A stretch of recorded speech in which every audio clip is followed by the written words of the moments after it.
Top quality और consistent performance के लिए सिर्फ सिल्वर पंप नाम याद रखना।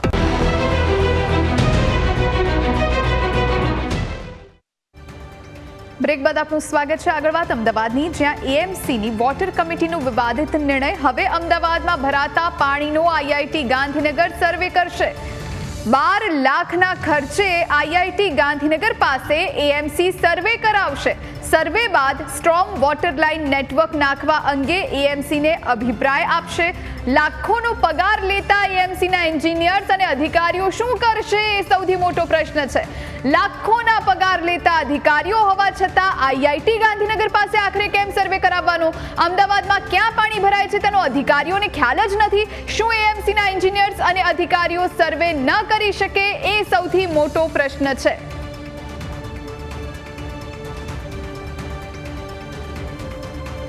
તો એએમસીની વોટર કમિટી આ વિવાદિત નિર્ણય કર્યો છે। અમદાવાદમાં પાણી ભરાય છે અને હવે આ પાણી ભરાતા આઈઆઈટી ગાંધીનગર સર્વે કરશે। ચોમાસા દરમિયાન જે વરસાદી પાણી ભરાય છે એના લાંબા ગાળાના જે આયોજનો છે એ બી હાથ ઉપર લીધા છે। તે ઉપરાંત બી જે સ્ટ્રોમ વોટરની લાઈનો અમુક જગ્યાએ જ્યાં નથી, નવા વિસ્તારો બી જે લીધા છે, જે ભળ્યા છે કોર્પોરેશનમાં, ત્યાં ગાડી બી જે સ્ટ્રોમ વોટરનું જે નેટવર્ક હોય એ નાખવા માટેનું આયોજન કરવા માટે આપણે આઈઆઈટી ગાંધીનગરની સાથે ટાઈઅપ કર્યું છે। આપણે એને કામ આપવાના છીએ। એટલે અમદાવાદમાં જે સ્ટ્રોમ વોટરનું જે નેટવર્ક નાખવાની વાત છે, તો એ કઈ કઈ જગ્યાએ કેવી રીતે નાખવું એનો આઈઆઈટી ગાંધીનગર આખો સર્વે કરીને એ આપણને આપશે।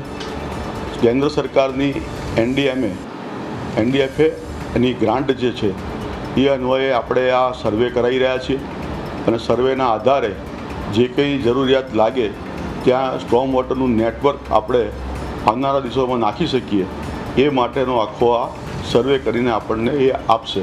એક પ્રશ્ન એ ઊભો થાય છે કે કોર્પોરેશનમાં એન્જિનિયર અધિકારીઓ છે, તો તે લોકો આ સર્વે ના કરી શકે કારણ કે એમને પણ ખબર છે કે પાણી ક્યાં ભરાય છે, તો 12 લાખનો ખર્ચ એજન્સી પાસે શા માટે?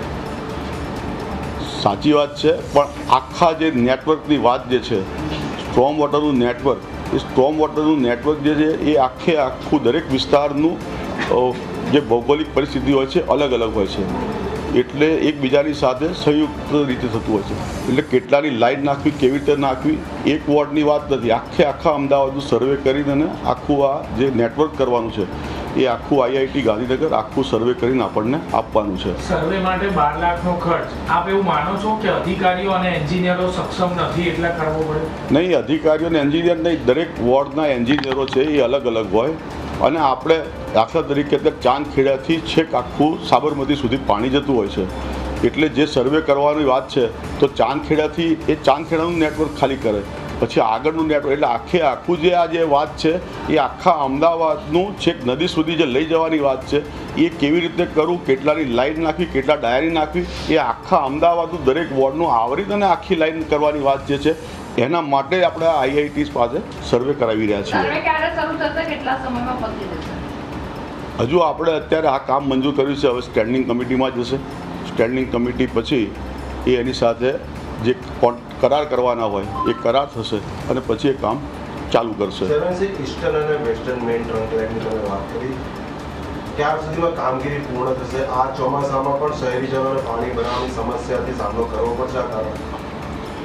ઈસ્ટર્ન ટ્રંક લાઇન જે છે એનું કામ પૂરજોશમાં ચાલી રહ્યું છે અને અત્યારે આપણે આજે કમિટીની અંદર ઈસ્ટર્ન ટ્રંક લાઇનની સૂચના આપી છે 30/6 સુધીમાં પૂરું કરવાની, એટલે 30/6 સુધી પૂરું થઈ જશે, એટલે લગભગ જે ઈસ્ટર્ન ટ્રંક લાઇનને જોડતા વિસ્તારો છે એની પાણીની જે સમસ્યા છે એનો ચોક્કસ નિકાલ થઈ જશે।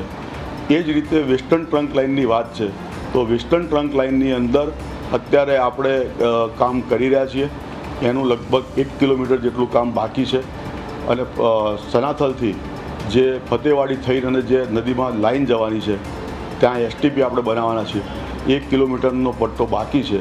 ત્યાં ગાડી અત્યારે જે વરસાદ પડ્યો એના કારણે જે ખેતરો છે ખેતરોની અંદર જવા માટે રોડ નહીં હોવાથી ગાડીઓ સ્લીપ થાય અને કામમાં થોડું મોડું થયું છે, એટલે કદાચ 30/6 આપણે પૂરું કરવાનું કીધું હતું, પણ હવે એના કારણે થોડું ત્યાં વરસાદની સમસ્યા નડી એટલે ખેતરોની અંદર જતાં તકલીફ પડે છે.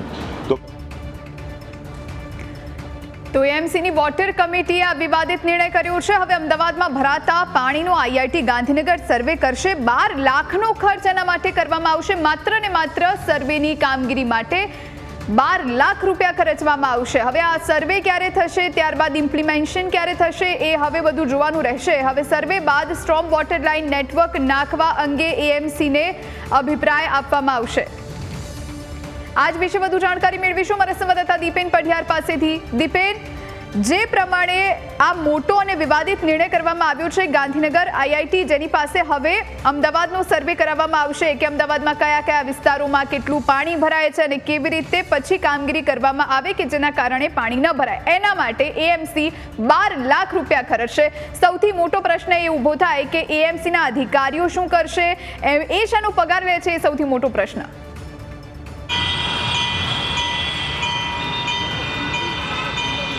જુહી, સૌથી મોટો સવાલ એ ઊભો થાય છે કે એએમસી પાસે તમામ ઝોન વાઇઝ એન્જિનિયરોની આખી ફોજ છે, સુપરવાઇઝરોની આખી ફોજ છે, એસ્ટેટ વિભાગની આખી ફોજ છે, છતાં પણ અમદાવાદ શહેરમાં કેટલા વિસ્તારોમાં પાણી ભરાય છે તેનો સર્વે ગાંધીનગરની આઈઆઈટી છે તેની પાસેથી કરવાનો નિર્ણય છે તે આજે વોટર કમિટીમાં કરવામાં આવ્યો છે. સૌથી મહત્ત્વની વાત એ છે કે એએમસીના તમામ જે અધિકારીઓ છે, ઝોનલ અધિકારીઓ હોય, ડીવાયએમસી હોય, એન્જિનિયરો હોય, એસ્ટેટ ખાતાના અધિકારીઓ હોય, આ તમામ અધિકારીઓનો ખ્યાલ છે કે અમદાવાદ શહેરમાં ચોમાસા દરમિયાન કયા કયા વિસ્તારોમાં પાણી ભરાય છે, કેટલા વિસ્તારોમાં પાણી ભરાય છે, તે તમામ વિગતો એએમસીના સત્તાધીશો અને અધિકારીઓ પાસે છે. છતાં પણ આ પ્રકારનો સર્વે કરાવવા માટે લાખો રૂપિયાનો ધુમાડો છે તે ફરી એક વખત એએમસી કરવા જઈ રહ્યું છે.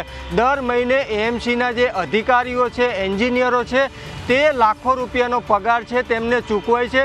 છતાં પણ બહારની એજન્સીને ફરી એક વખત પાણી ક્યાં ભરાય છે અને તેના નિકાલની શું કામગીરી હોઈ શકે તે માટેનો સર્વે કરવા માટે 12 લાખ રૂપિયાની ચૂકવણી છે તે કરવામાં આવનાર છે. મહત્ત્વનું છે કે પાણી ભરાવાના શું કારણો છે, પાણી ભરાવા માટેનો ઈલાજ શું કરવો જોઈએ, ખાસ કરીને સ્ટ્રોમ વોટર લાઇન છે તો સ્ટ્રોમ વોટર લાઇનનું નેટવર્ક છે તે સમગ્ર શહેરમાં કેવી રીતે નાખવું, સૌથી મોટો પ્રશ્ન. આપણી સાથે કોંગ્રેસ નેતા હેમાંગ રાવલ ફોન લાઈન પર જોડાયા છે. હેમાંગભાઈ, સ્વાગત છે આપનું ન્યૂઝ કેપિટલમાં. આ મોટો અને મનઘડત નિર્ણય કહી શકાય એએમસી દ્વારા લેવાયેલો, કારણ કે અમદાવાદમાં કયા કયા ખૂણે પાણી ભરાય છે, લોકો કેટલા હેરાન પરેશાન થાય છે, એએમસીના અધિકારીઓને છોડી અને હવે ગાંધીનગર આઈઆઈટીને આ સર્વેની કામગીરી સોંપવામાં આવી હેમાંગભાઈ, અને એના માટે હવે 12 લાખ રૂપિયા ખર્ચાશે.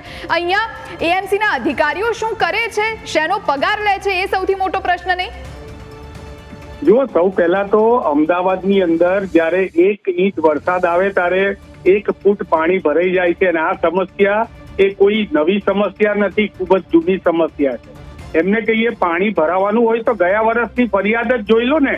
ગયા વર્ષે 19,630 ખાડાની ફરિયાદ થઈ હતી. ગયા વર્ષે છેલ્લા 3 વર્ષમાં 360 ભૂવાઓ પડ્યા છે. હવે ભૂવાની અંદર તમે વિચાર કરો કે આખી ડમ્પર આવી જાય, આખી બીઆરટીએસ ની બસ આવી જાય, ગરકાવ થઈ જાય, માણસો ગરકાવ થઈ જાય, અને હજી એએમસી ને ખબર નથી કે પાણીનો સર્વે કરવાનો છે. મને લાગે છે કે આ બધા ભ્રષ્ટાચારના ભપકાઓ છે. આ પ્રકારના ભ્રષ્ટાચારો થાય છે. અમદાવાદ મ્યુનિસિપલ કોર્પોરેશનનું છેલ્લા 10 વર્ષનું બજેટ 1 લાખ કરોડનું છે. 1 લાખ કરોડના બજેટની અંદર તમે વાપરી નાખ્યા 10 વર્ષની અંદર, અને હવે તમારે ખાડાઓ કઈ રીતે ભરાય અથવા ખાડાઓ ક્યાં છે કે વરસાદનું પાણી કઈ રીતે જાય, એના માટે આઈઆઈટીની આટલા બધા તમારે એની મદદ લેવી પડે, અને આટલા બધા તમારા કર્મચારીઓને તમે પગાર આપો છો. દર વર્ષે 1,000 કરોડનું રોડ નેટવર્ક પાછળ તમે ખર્ચ કરો છો. એ ખર્ચાની અંદર તો 400 કરોડ રૂપિયા નવા રોડ બનાવવા માટે ને 200 કરોડ તો માત્ર મરમ્મત કરવા માટે કરો છો. આટલું બધું કર્યા પછી હજી પણ તમારે આવી રીતે આઈઆઈટીના ચસ્કા કરવા છે. તમારે આ બધું જ જે છે એ માત્ર ને માત્ર અમદાવાદ મ્યુનિસિપલ કોર્પોરેશનની જે જનતા છે એને ગલગલિયા કરાવવા માટે છે. એનેથી વિશેષ કંઈ નથી. પાણી ભરાવાનું છે એ અત્યારે દરેક જનતાને ખબર છે. પહેલા આપણે ન્યૂઝ કેપિટલના માધ્યમથી હું જણાવવા માંગુ છું કે પહેલા આવી બધી ચર્ચાઓ પાણી ભરાવાની આપણે એ ઓગસ્ટમાં, જુલાઈમાં કરતા હતા. એની જગ્યાએ મે મહિનાના એન્ડમાં પાણી ભરાવાની ચર્ચા કરવી જોઈએ. હજી 2 દિવસ પહેલાનો વરસાદ આવેલો હતો, એના પાણી ઓસર્યા નથી. અને આ તકલીફ જે છે એના માટે શું સર્વે કરવાનું? સમગ્ર અમદાવાદની અંદર ઠેર ઠેર પાણી ભરાતા હોય છે. આજે હું તમને કહું, નિકોલની અંદર જાઓ, બાપુનગરમાં જાઓ, વેજલપુરના ત્યાં શ્રીનગરમાં જાઓ, ખાડામાં જાઓ, તમે નવું અમદાવાદ જે બનેલું છે ત્યાં બધી જગ્યાએ જાઓ તમે. સરકાર દર વખતે કંઈક નવું લાવે છે. ગયા વખતે ધારાસભ્ય એલિસ બ્રિજના અમિતભાઈ શાહ જે પૂર્વ મેયર હતા અને અમદાવાદ શહેરના ભાજપના પ્રમુખ પણ હતા, એમણે એવું કીધું હતું કે આ વખતે કોઈ પણ જે અંડરબ્રિજ છે એમાં પાણી નહીં ભરાય આવતા વખતે, કારણ કે અમે લાખો કરોડોના ખર્ચે પંપ નાખી દીધા છે. આ વખતે હમણાં જ વરસાદ આવ્યો, બધા જ અંડરબ્રિજમાં પાણી ભરાઈ ગયું. કેટલાક અંડરબ્રિજમાં તો 2 દિવસ સુધી પાણી રહ્યું. વોટર કમિટીના ચેરમેન દિલીપભાઈ જોડાયા છે. દિલીપભાઈ, સ્વાગત છે આપનું ન્યૂઝ કેપિટલમાં. આ નિર્ણય મોટો લેવામાં આવ્યો છે કે હવે અમદાવાદમાં જ્યાં પણ જે વિસ્તારોમાં પાણી ભરાય છે, દિલીપભાઈ, ત્યાં હવે સર્વેની કામગીરી ગાંધીનગર આઈઆઈટીને સોંપવામાં આવી છે અને 12 લાખ રૂપિયા એની પાછળ ખર્ચવામાં આવશે. એએમસીના અધિકારીઓ શું કરશે એ પણ સૌથી મોટો પ્રશ્ન. અને જો એમ ન કરો તો દર વર્ષે જો તમે મીડિયાના સમાચારો જોતા હો, કોઈ પણ ન્યૂઝ ચેનલ જોતા હો, તો એની પર પણ આપના સુધી જાણકારી પહોંચી જાય, કારણ કે હંમેશા પ્રજાના અવાજને વાચા આપવાનું કામ મીડિયા કરતું હોય છે. એટલે આ બધા એવા વિસ્તારોના સર્વે અને ત્યાંના લોકોની વેદના આપના સુધી દર્શાવતું હોય છે. તો આપને શું લાગે છે, આ યોગ્ય છે? અમદાવાદ મહાનગર જે છે એ આખું સરાઉન્ડિંગ જે રિંગ રોડ છે એને ફરતે વચ્ચોવચ્ચ આખું અમદાવાદ જે મહાનગરની વચ્ચ છે. હવે સાબરમતી નદી છે ત્યાં આપણે જે પાણી લઈ જતા હોઈએ છીએ, ત્યાં દાખલા તરીકે ચાંદખેડા છે, સાબરમતી છે, રાણીપ છે, આ બધું જે પાણી છે એ સાબરમતી અહીંયા ગાડી વાસણા સુધી આવતું હોય.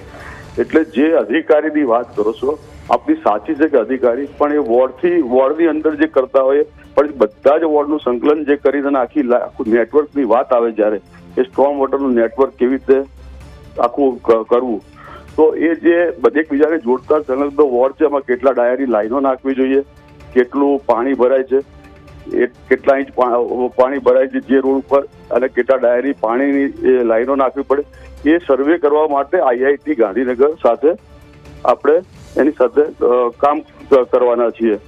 અને એનું લગભગ અંદાજિત 12 લાખ રૂપિયા જેવો એનો ખર્ચો થવાનો છે. એ જ રીતે પૂર્વના વિસ્તારમાં, તો પૂર્વના વિસ્તારથી જે પાણી સાબરમતી સુધી આવતું હોય છે, આ બધા જ વોર્ડને એકબીજાને વિધીર પાણી આવતું હોય, એટલે એ ત્યાંથી નિકોલથી પાણી જો નાખતા હોય તો નિકોલથી છે અહીંયા સુધી લાવવા માટે તો કેટલા ડાયરી પાઇપ નાખવી જોઈએ બધા વોર્ડને સંકલન કરીને. એ આખો આઈઆઈટી જે ગાંધીનગર છે એ આખા અમદાવાદનો સર્વે કરશે અને ત્યાં પાણી કેટલા ઇંચ ભરાય છે એ પ્રમાણેની ડાયરી પાઇપોનું નેટવર્ક કેવી રીતે નાખી શકાય એ આખું આયોજન કરી અને આપણને આપશે. આની અંદર આપણે કેન્દ્ર સરકારની સાથે જે એનડીએમએ જે ગ્રાન્ટ છે એ સંલગ્ન આપણે આ કામ કરવા જઈ રહ્યા છીએ. દિલીપભાઈ, આપણી સાથે હેમાંગભાઈ પણ જોડાયેલા છે. હેમાંગભાઈ, આપે દિલીપભાઈની વાત સાંભળી, આપ સંતુષ્ટ એમના જવાબથી?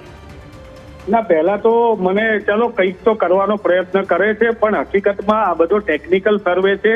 આમાં આઈઆઈટી શું કરે, આ તો જીપીએસ અને જીઆઈએસ મેપિંગ કરવાનું હોય, ડ્રોન સર્વે કરવાનો હોય, અને આની અંદર ટોટલ સ્ટેશન છે, એની થ્રેશોડાઇલ્સ છે, એની જમીનના ઢાળ ને ઊંચાઈ નીચે માપવાની હોય. આ બધું તો ઓલરેડી કોર્પોરેશન જોડે વર્ષોથી કેમેરાની અંદર પાઇપલાઇન ચેક કરીને ખુલ્લા છે કે નહીં એ બધું જોવાનું હોય, હાઇડ્રોલોજિકલ વિશ્લેષણ કરવાનું હોય. એની અંદર હકીકતમાં વરસાદની સરેરાશ માત્રા, એનું પ્રવાહ અને ફ્લો રેટનું અનુમાન કરવાનું હોય. એન્જિનિયર પણ આપણે રાખેલો છે અને એ પણ આપણે એની ભરતી કરવાની છે. આવનારા દિવસોમાં દિલીપભાઈ, મહેરબાની કરીને મારી પૂરી વાત સાંભળો, પછી તમને એવું થશે કે હું તમારામાં વચ્ચે બોલું છું. મારે એટલું જ કહેવું છે કે જ્યારે તમે તો આટલા બધા હોશિયાર છો, તમે આટલા બધા કરોડો રૂપિયાના ખર્ચે અત્યારે આ બધા ખર્ચા જ્યારે કરી રહ્યા હોય, ત્યારે વરસાદની સરેરાશ માત્રા એનો સર્વે શું કરવાનું હોય? એ તો આપણા અધિકારીઓને ખબર જ હોય ને, વરસાદના પાણીનું દબાણ કેટલું છે, કેટલા સમયમાં નીકળી જશે. હેમાંગભાઈ, તે આપ વાત કરો છો, હું આખા અમદાવાદની ચાંદખેડાથી પાણી લઈ જવાનું હોય ત્યાં સુધી તો એ પછી વોર્ડની વાત કરે, પણ પછી આગળ જે લાઈન જે આખું સંકલન કરીને જે આખી લાઈન કરવાની હોય, હું એની આખા નેટવર્કની વાત કરી રહ્યો છું હેમાંગભાઈ. હવે હું જી, તમને જી, એ જ કહું છું સમયનો અને હું અભાવ એ જ છે કહું દિલીપભાઈ અને હેમાંગભાઈ, આ બંને અમારી સાથે જોડાયા અને આ વાતચીત કરી એના માટે આ બંનેનો આભાર.